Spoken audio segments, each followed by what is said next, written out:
En la fête de Saint-Pierre aux Liens, deux voix se sont élevées à quelques jours d'intervalle, celle de l'archevêque Vigano et du cardinal Muller. Ils ne se sont pas cherchés, mais ont semblé se répondre. Des mots durs et puissants, impossibles à ignorer. Que veulent-ils nous dire? Et si ce n'était pas une simple coïncidence, mais un avertissement? Le 1er août, dans la liturgie traditionnelle, on célèbre la fête de Saint-Pierre aux Chênes, une ancienne commémoration des chênes qui emprisonnèrent l'apôtre à Jérusalem puis à Rome. Selon la tradition, ces mêmes chênes, apportés de différents endroits, se seraient miraculeusement fusionnés une fois placés l'une à côté de l'autre, témoignant de la mission unique du premier pape, accomplie au milieu des persécutions et des emprisonnements. Le jour consacré à ce mystère, Monseigneur Vigano a publié un message concis et très dur. Pas de longues déclarations, pas de tergiversations. Une invitation à prier pour que le pape Léon XIV soit libéré des chaînes du chemin conciliaire et synodal et restitue au siège apostolique la liberté qui ne vient que de la fidélité au mandat du Christ et à la primauté pétrinienne. Parler d'un pape enchaîné n'est pas seulement une provocation, surtout compte tenu du contexte. Un pontife fraîchement élu, déjà symboliquement lié. Si vous appréciez notre service de sensibilisation et croyez aux valeurs de vérité et de transparence, achetez un Super Merci. Chaque contenu requiert engagement, étude et dévouement, et notre travail est entièrement autofinancé. Votre soutien nous aide à poursuivre cette mission. Merci infiniment. Les chaînes, dans le langage ecclésiastique, n'indiquent non pas seulement la contrainte, mais aussi la contamination, la dépendance, la déviation. Et si le modernisme, condamné par Saint Pie X comme la synthèse de toutes les hérésies, est la source de ces chaînes, le diagnostic de Vigano semble pour le moins sévère. Que cache réellement ce message? S'agit-il d'un jugement sur le nouveau pape ou d'une dénonciation du système qui l'entoure? Ou s'agit-il d'une interprétation plus symbolique, visant la papauté en tant que telle? Certes, l'image des chaînes n'est pas restée isolée.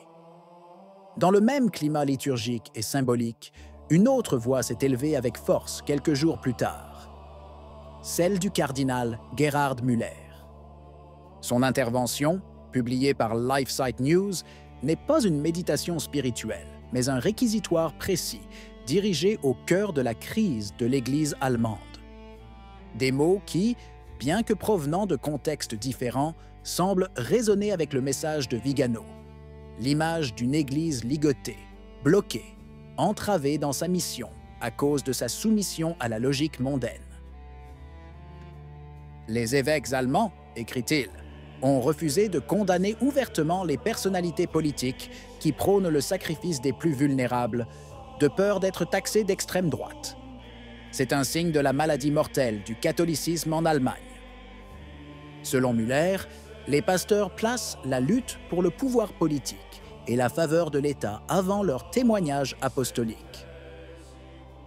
Même les évêques catholiques ont hésité à dire clairement oui à la vie, plaçant les stratégies partisanes et la survie institutionnelle au-dessus de la vérité de l'Évangile. Sur un ton direct, le cardinal a rappelé que Jésus lui-même a montré aux représentants de l'autorité de l'État que la vérité ne peut pas être l'objet de compromis utilitaires. Il établit ensuite un parallèle entre l'attitude soumise de certains évêques et la figure de Pilate, un pouvoir qui, tout en se déclarant neutre, se rend complice du mal par commodité. La plainte s'étend à la tentation, présente dans certains milieux ecclésiastiques, de transformer l'Église en une structure fonctionnelle de l'État, renonçant à la tâche de proclamer la vérité, qu'on le veuille ou non. Müller a observé que l'autorité d'un évêque vient de Dieu et l'oblige à s'opposer à toute idéologie athée ou antichrétienne, même au prix du martyre. Ces mêmes jours, d'autres voix ecclésiastiques se sont également élevées, préoccupés par l'éclipse du magistère. Certains, comme Strickland, bien que dans des situations différentes, ont publiquement exprimé leur appréciation pour les paroles de Müller, les considérant comme un signe d'espoir dans une période de grande confusion. Ce n'est pas la première fois que Müller dénonce le risque d'une Église renonçant à son identité pour s'assurer une place dans la société laïque. Mais cette fois, la cible est claire comme de l'eau de roche. L'épiscopat allemand, qui, selon lui, a cessé d'être prophétique pour devenir servile.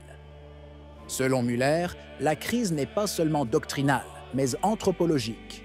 L'Église risque d'adopter, sans s'en rendre compte, des visions de l'homme et de la société profondément anti-chrétiennes. Et elle le fait, elle dénonce, par peur d'être étiquetée ou effacée. Mais si le prix à payer est la vérité, alors il ne s'agit plus d'évangélisation, mais de complicité. Pour échapper à la confusion doctrinale et morale qui affecte l'Église, Müller indique une voie, retrouver le fondement dans les documents du Concile Vatican II. Mais pas au sens générique. Selon lui, il est nécessaire de revenir à une lecture authentique de ces textes, libérés des distorsions modernes qui les soumettent à des idéologies contraires à l'Évangile. Dans son discours, il cite abondamment Gaudium et Spes, la constitution pastorale sur l'Église dans le monde contemporain. Le passage choisi condamne avec force tout ce qui offense la dignité de la personne, de la violence physique à l'humiliation morale, de l'exploitation à la dégradation sociale. Ces infamies, comme les appelle le texte conciliaire, sont une offense non seulement à l'homme, mais aussi à Dieu. Pourtant, observe Müller, ces mêmes documents sont souvent mal interprétés. Certains, en effet, assimilent maladies graves et problèmes sociaux, comme s'ils étaient tous identiques. Cette approche, explique-t-il, peut conduire à un relativisme pastoral qui brouille les priorités morales et affaiblit la clarté de l'enseignement catholique. Le cardinal tente d'interpréter fidèlement le texte, rappelant que, tout en parlant de divers problèmes, le Concile lui-même donne une hiérarchie de gravité. Certaines questions sont fondamentales et ne peuvent être relativisées, mais il admet aussi que beaucoup utilisent ces documents de manière ambiguë pour justifier des choix en réalité incompatibles avec la foi catholique. Les paroles de Müller, comme celles de Vigano, convergent sur un point. L'Église apparaît aujourd'hui comme un corps emprisonné.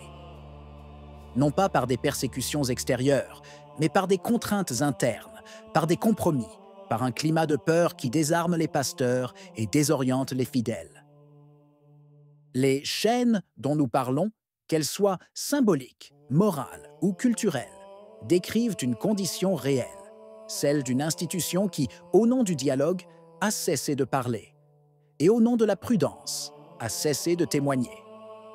À une époque où tant de gens semblent vouloir adapter le christianisme au monde plutôt que de le convertir au Christ, le véritable acte de courage consiste à retrouver la liberté. Libre de dire la vérité. Libre d'être l'Église. Qu'en pensez-vous? Si vous avez aimé la vidéo, laissez un commentaire. Amen. Que Dieu vous bénisse.